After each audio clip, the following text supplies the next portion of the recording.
How's it going? I'm Anthony, and these are stories of my life. For those of you just joining us for the first time, these videos are a cognitive therapy tool for me.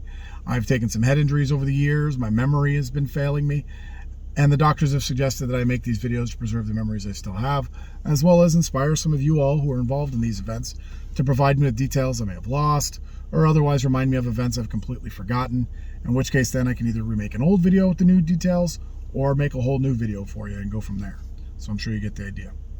At any rate, building off of the last video, the events of this one take place at the end of 1993. I was 15 years old, having turned 15 on January 3rd, and I was living with my father in a 2-bedroom, 1-bathroom home at 22708 Scotia Lane in Moreno Valley, California. I was living near the intersection of Ironwood and Pigeon Pass, to kind of give you a frame of reference. And I was attending Canyon Springs High School, which was up Pigeon Pass Road on the right. And though I should have been a junior there, I was technically only a sophomore because I didn't have the credits. And so if you even go look at the yearbook from that year, I was in the sophomore section. If you're not familiar with why that is, or what's transpired up to this point in my life, please go back and watch the last several videos. Or hell, even watch all of them. It'll shed some light on what's happened and kind of give you some insight into the mentality I had at this point and why it was there. With that being said, at this point in time in my life, I was probably in the worst, absolute worst mental and emotional state that I had been in my life up to this point.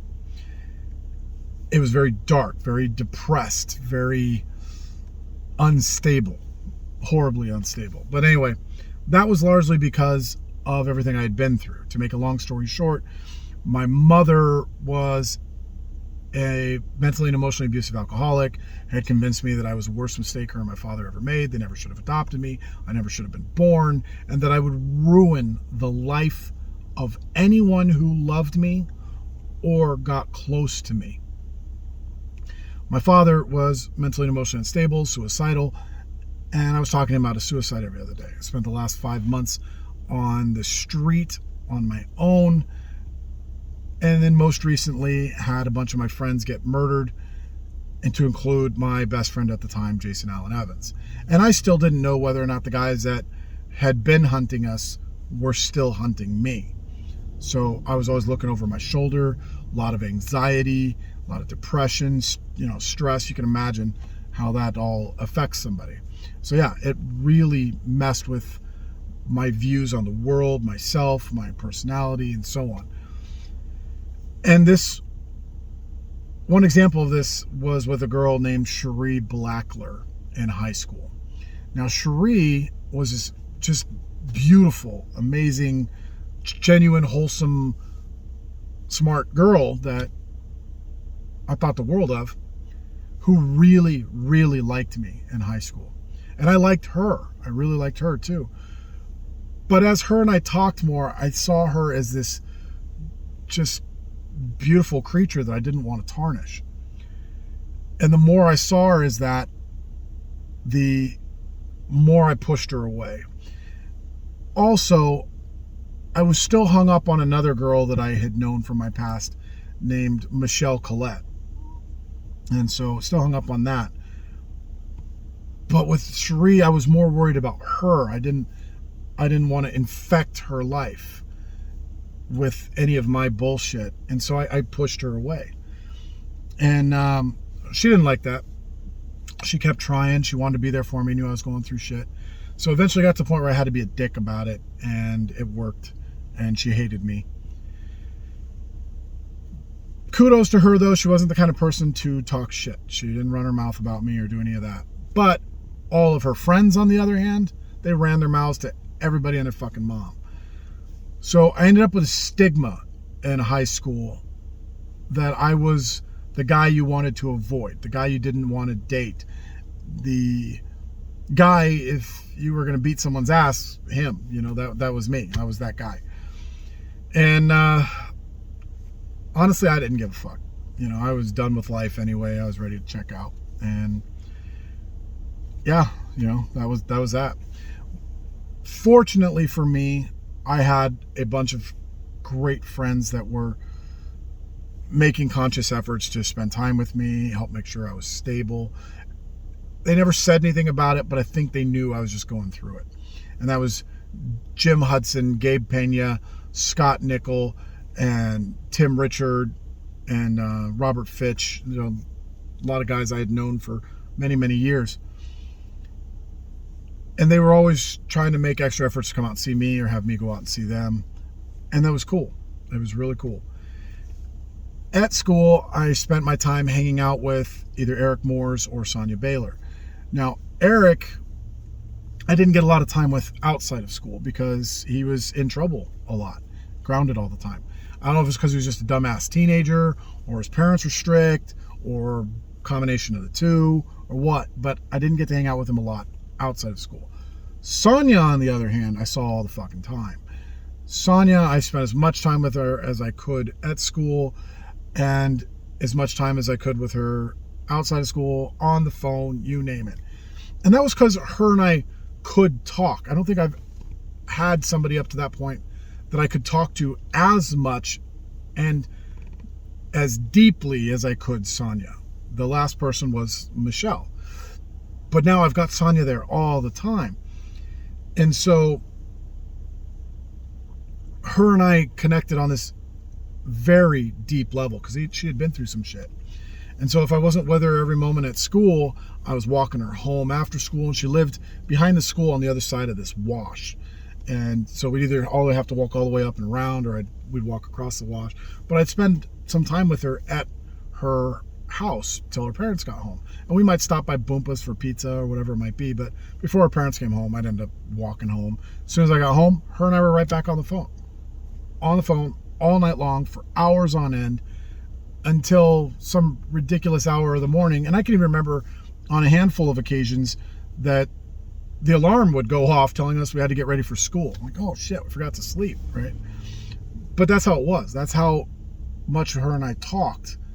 And we got so close, it was ridiculous. It got to the point where it hurt me to just be her friend. And I talked to people about it, and everybody was convinced, like, dude, you gotta make this attempt. She wants it too. So, okay, so I gotta push this to more than friends. And I did. I made that attempt. And I got shot down. Probably the worst thing that could have happened to me emotionally at that point was getting shot down. And you know what? I didn't blame her for it. Because I had that stigma about me. So she didn't know. Her and I might have been able to talk about everything under the sun. But what was I going to do? Was I going to hurt her? Was I going to be a player? What was it?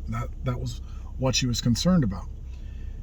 And so she shot me down and then friend zoned me. Which, oh my God, guys, you know what I'm talking about. And that was hard. That was really hard. To make matters worse, yep, she started dating Eric.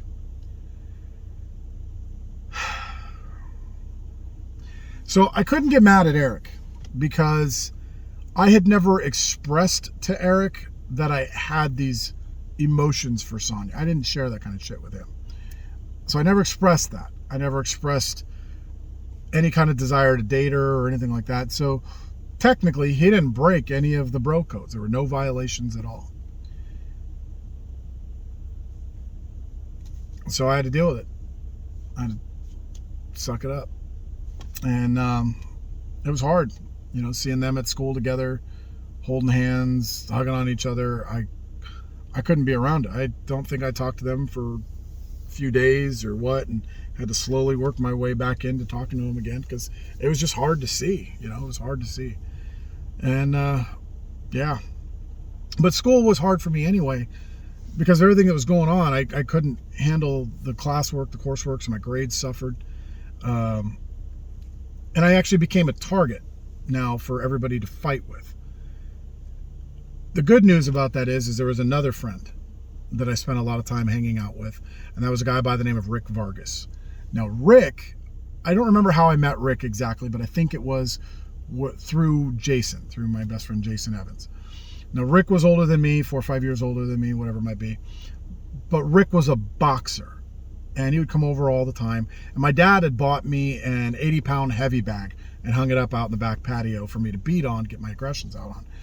And I don't know if he got it because of Rick, if Rick told him to get it or what. But anyway, Rick would come over and teach me how to box. Now, I was already a scrapper as it was.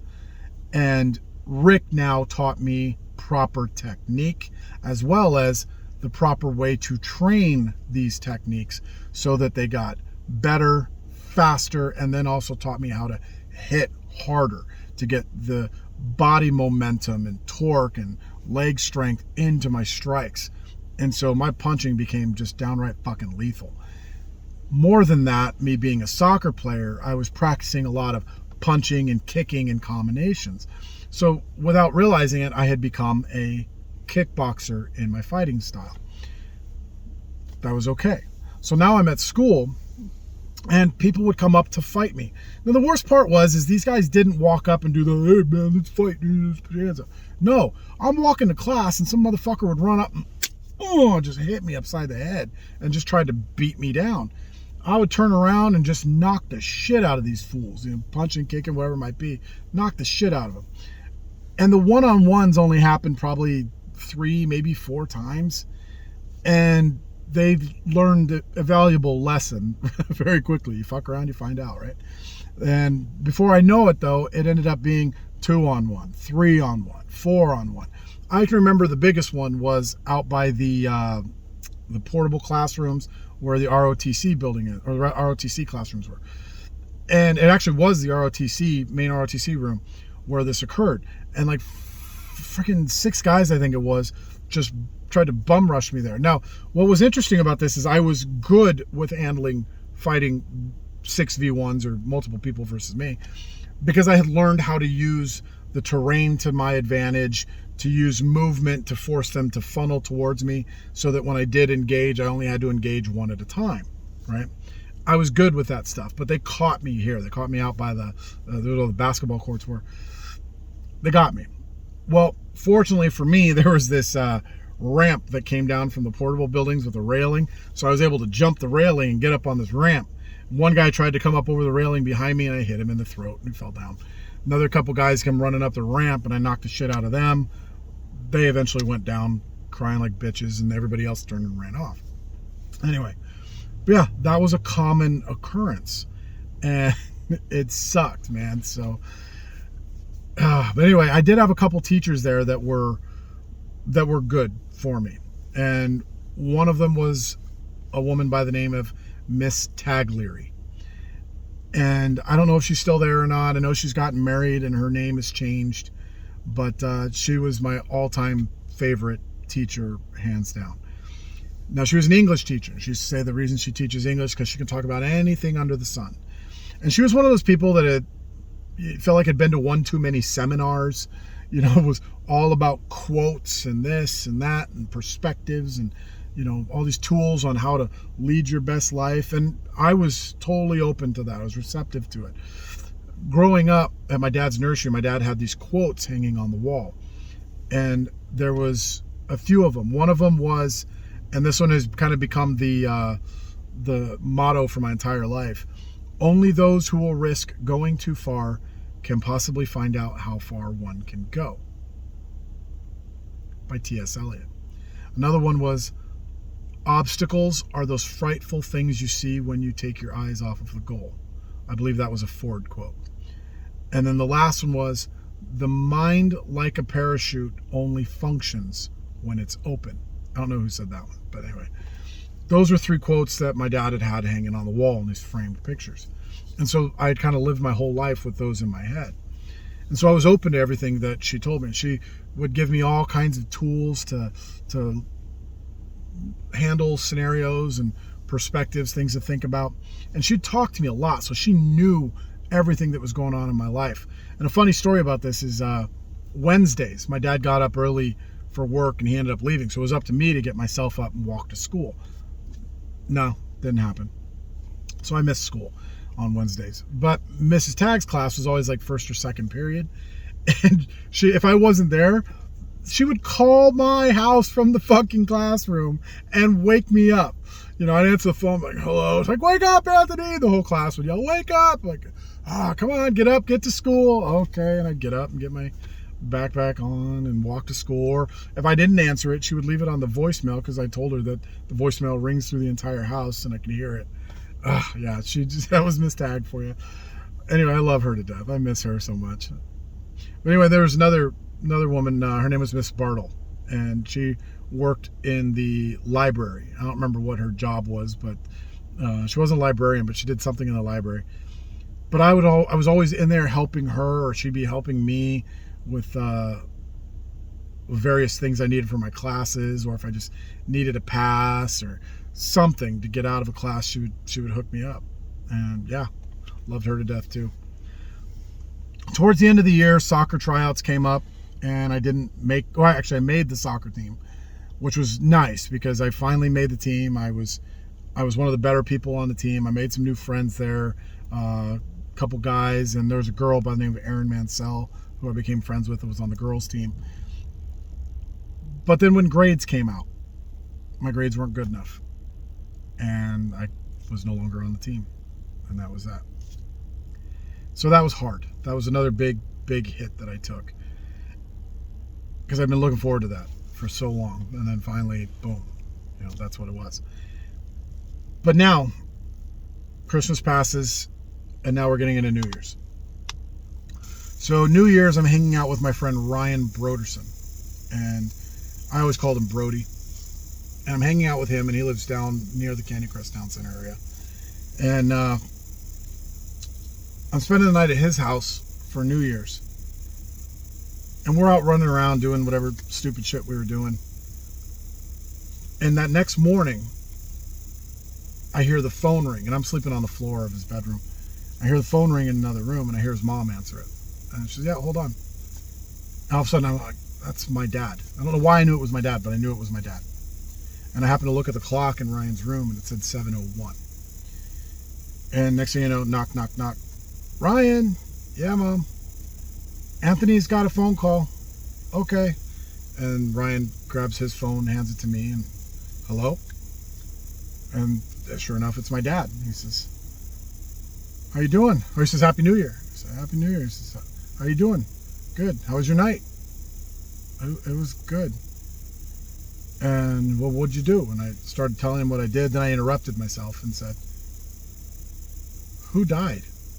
Somehow I had gotten this feeling that someone died. I don't know if it was a tone in my dad's voice or what, but somehow I just knew someone died. Like, who died? And he says, what makes you think someone died? And I said, I don't know. And then it hit me. It was Dominic, wasn't it? Now, for those of you that haven't seen the previous video, Paper Airplanes, Dominic Andrew Ortega, was a childhood friend of mine that had lived across the street from my dad's nursery. And in that video, he got hit by a car right in front of me. And it was one of the worst things I'd seen, sounds I'd heard. The sound was horrible. But anyway, he survived that event. But that's what we're talking about. So I said, it was Dominic, wasn't it? And he says, how did you know? Did you read it in the paper? And I said, no. I just knew. And he says, that's weird. Because it was in the paper this morning. I said, I don't know. I just knew. And I said, what happened? Apparently, Dominic was walking home from a friend's house on December 21st, which just happens to be my mom's birthday. And he was walking home, and as he was crossing the train tracks at Madison Avenue, a bunch of guys jumped out of a vehicle and beat the living shit out of him. And then held him there until the train came. And then threw him in front of the train and killed him. So my dad explains that to me. And then he says, I wanted to find out if you wanted to go to the funeral. And I said, when is it? And he said, it's Monday. I think it was Monday. Monday, I believe it was January 3rd. No, I believe it was Monday. It was January 3rd. My birthday. My 16th fucking birthday. So, yeah, that was the day of the funeral. And so I went to the funeral. And I remember walking in. It was at Atchison Graham Mortuary off of, what was that, Ramona? And it was an open casket funeral. Imagine that. And he was laying there in his casket like this, and his hands, you could see that he had cuts and stuff all over his hands and his face and his head. But whoever had cleaned him up and put the makeup on did an amazing job. You couldn't tell. But it looked like him, which was surprising. I figured you get hit by a train like that, you'd be pretty well messed up. But no, he looked good, just despite the makeup covered cuts. And I can remember seeing his family crying, and they're all like family to me too. And his brother, his sister, Gabriel, Irma. And it was rough, you know. The hardest part was seeing his dad cry. Because Andy was a Green Beret in Vietnam. And seeing him cry, that was rough. Dominic was his oldest son. After the funeral, we ended up back at his house. And so, yeah, that was my birthday party, was that funeral and the reception. And I was talking to Andy, and he said that he felt like he knew who it was that got to Dominic, and he was going to handle it. And I knew what that meant. And so that was it.